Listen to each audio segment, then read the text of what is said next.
why real English feels too fast, and how to fix it. Many English learners work incredibly hard, reading books, memorizing grammar, and learning new words. But when they hear a native speaker, they freeze. They ask, why is real English so fast? The truth is, English is not a reading language.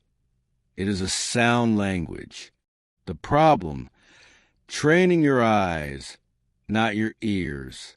Most learners spend their time reading subtitles, grammar rules, and vocabulary lists. While your eyes are busy, your ears are doing nothing. The subtitle trap. When you watch a movie with subtitles, your brain takes the easy path. It reads instead of listening. The result, when you turn the subtitles off, words seem to disappear and sentences melt together. You don't hear words. You hear noise. The gym analogy. Think of listening like going to the gym. On the first day, your muscles are weak and it feels painful. Listening is the same.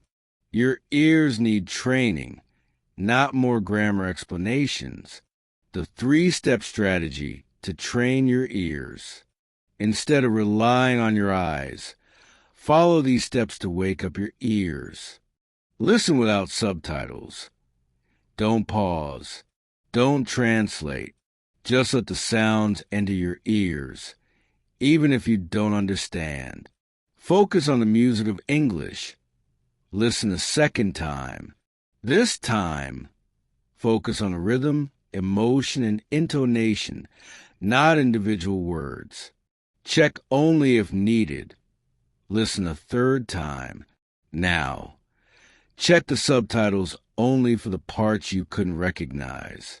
Your goal is recognizing sounds, not understanding 100%. Important reminders for learners. Understanding comes after listening. Your brain needs to learn the patterns of sound first. Meaning will follow later. Learn like a child. Children listen for months before they understand a single word. Consistency is key. You don't need hours.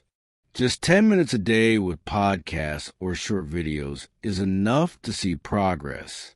Conclusion: fluency starts with listening. If English feels fast, you aren't bad at English. You just trained the wrong skill. Stop training your eyes and start trusting your ears.